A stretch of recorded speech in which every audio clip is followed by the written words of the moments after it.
apakah jari telunjuk digerak-gerakan saat tahiyat, ya, ataukah diam saja, dan sampai mana batas bacaan tahiyat ula, tahiyat awal? Baik. Beliau menyampaikan adalah Nabi SAW ketika memulai salat, ya, beliau menerangkan dengan panjang, mulai dari bertakbir, ya, sampai dengan duduk di akhirnya. Ya. Saya akan percepat saja sampai duduk di akhir. Kata beliau, "Fawada'a kaffahul yumna ala fakhidhil yumna." Beliau meletakkan telapak tangan yang kanan di paha yang kanannya. Ya. Jadi telapak tangan yang kanan diletakkan di paha yang kanannya. Ya. Ada sebagian riwayat mendekatkan ke arah tempurungnya. Ada yang dekat ke tempurung, ada yang di pahanya. Itu dua-duanya sahih riwayatnya. Ya. Kemudian perhatikan, melipat tangannya yang jempol ibham bertemu dengan yang wusta yang tengah gini. Pas ya? Jadi meletakkan telapak tangan di pahanya, kemudian yang jempol dilingkarkan bertemu dengan yang tengah yang wusta gini. Pas ya?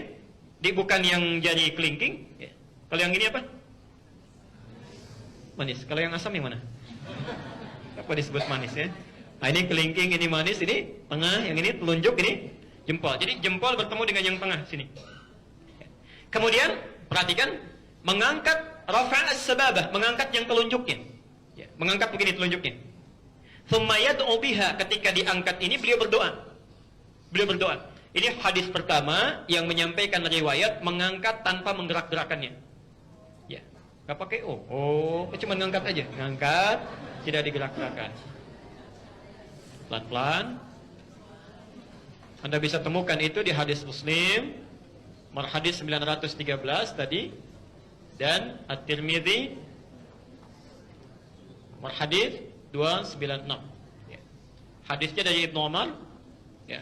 Jadi mengangkat telunjuk tanpa menggerak-gerakannya, cuma diangkat begini, kemudian tanpa digerak-gerakan. Pelan-pelan, saya selesaikan dulu ini ya, supaya nanti tidak bertanya lagi.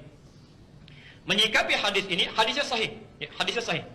Menyikapi hadis ini, ulama kemudian berbeda pendapat dalam prakteknya.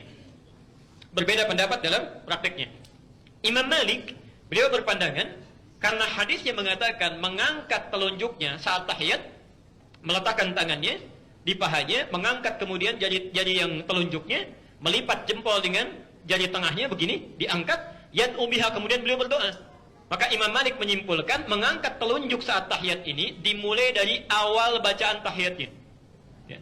Jadi ketika Anda mengatakan at-tahiyatu lillah, ya, atau at-tahiyatul mubarakatus salawatut thayyibat, itu ada. Ya, yang satu dari Abdullah bin Mas'ud, satu dari Abdullah bin Umar.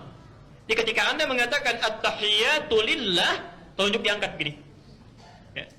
Jelas sampai sini? Ya, saya belum bicara kapan diturunkan ya, baru diangkat dulu saja. Nah. Kemudian kata Imam Abu Hanifah, karena petunjuk isyarat ini ketika diangkat jari telunjuk, satu jari saja menunjuk pada kalimat tauhid, dan kebiasaan orang-orang Arab ini, Imam Abu Hanifah ini, beliau dalam penalaran itu sangat cerdas sekali.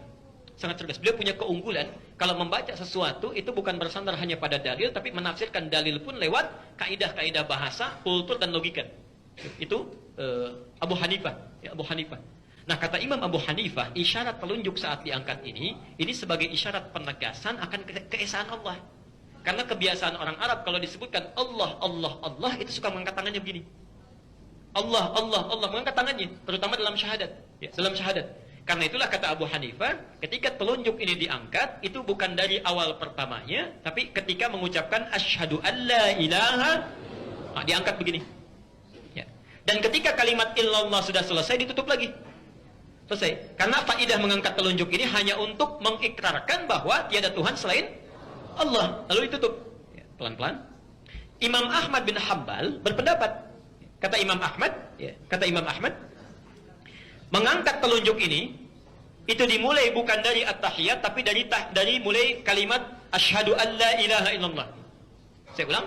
Bukan dari kalimat pertama, begitu selesai kita bangkit dari sujud, at-tahiyat tahiyatu lillah. Ini belum diangkat, kata Imam Ahmad. Ya. Diangkatnya persis ketika mengucapkan asyhadu an la ilaha illallah, tapi tidak ditutup dulu, dibiarkan terus sampai akhirnya. Kalau tahiyat yang pertama dibaca sampai dengan fil alamina innaka hamidum majid, kalau tahiyat yang terakhir dibaca tuntas sampai dengan salam. Jadi begitu assalamualaikum baru ditutup, kata Imam Ahmad. Ya. pandangan beliau, ini bagus pandangannya, memadukan dalil-dalil yang ada. Kata Imam Ahmad, begitu tangan ini diangkat, kata Imam Ahmad, ya, itu menunjukkan kalimat syahadat, penunjuk itu, tapi di hadisnya kan disebutkan, dan Nabi berdoa dengan itu. Berdoa dengan itu. Jadi ketika diangkat, Nabi berdoa.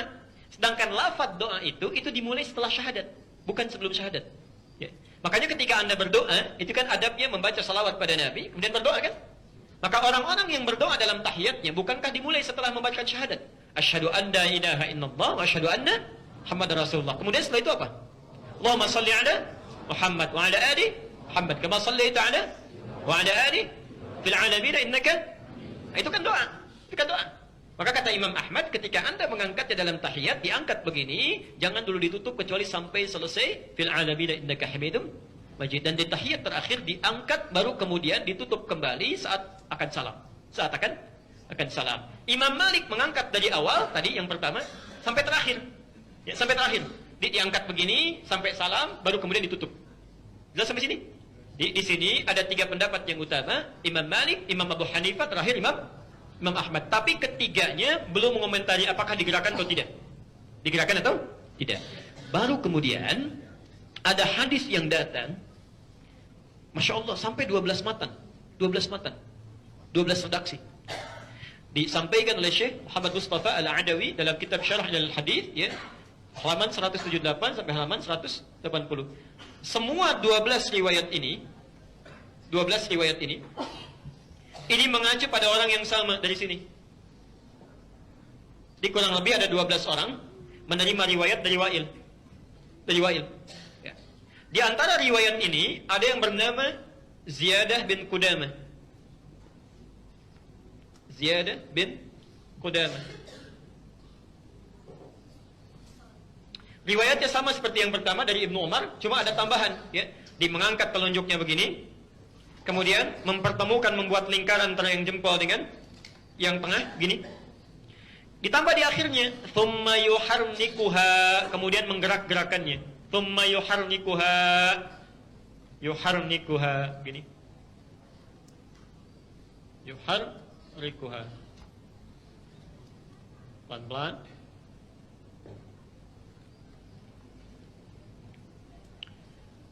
Jadi caranya sama dengan yang pertama, bisa diangkat di awal, diangkat di tengah-tengah, ditutup kembali, ya, atau diangkat tanpa ditutup sama sekali sampai akhir. Tapi yang ini, hadis kedua, itu ketika diangkat sambil menggerak-gerakkan. Jelas sampai sini? Pelan-pelan. Tsumma yuharrikuha, diangkat sambil menggerak-gerakkan. Jadi, saya mau simpulkan dulu dengan pelan-pelan. Kalau ada orang mengangkat begini tanpa menggerakkan pun, karena hadisnya juga ada, kuat riwayatnya, maka itu sah. Tidak ada masalah. Kalaupun ada yang mengangkat kemudian menggerak-gerakkan, menafsirkan di hadis ini, itu pun sah. Tidak ada masalah. Tidak perlu dipertentangkan. Jelas sampai sini? Jadi jangan misalnya usil, ya. Wah, misalnya ada yang ngangkat gak menggerak-gerakkan. Itu kurang soleh itu, ya kan? Jarinya jangan-jangan tidak bermasalah. Lu dibalas lagi gak ada kerjaan, itu kena Parkinson barangkali tangannya gini-gini. Itu berbahaya. Tidak boleh sering mencela. Tidak bagus. Saya tidak pernah mengajarkan celaan. Ya, pelajari dalilnya, tandakan landasannya, tanyakan landasannya, baru amalkan. Ya. Tapi kalau Anda tanyakan, mana di antara ini yang paling kuat? Ya. Anda tanyakan pada kami, mana di antara ini yang paling kuat, kita bisa bandingkan. Tapi perbandingan ini jangan sampai mengecilkan yang lainnya. Terus ya? Ulama hadis dalam hal ini memandang, mengangkat tanpa menggerakkan, itu lebih kuat dibandingkan mengangkat dengan menggerakkan. Ya. Dengan 2 alasan. Bahkan 3 nanti ya. Satu. Hadis tentang menggerakkan diriwayatkan oleh Ziyadah bin Qudamah dari Wa'il bin Hujur, ya. Dari 12 hadis itu cuma 1 orang yang menyebutkan menggerakkan tangannya.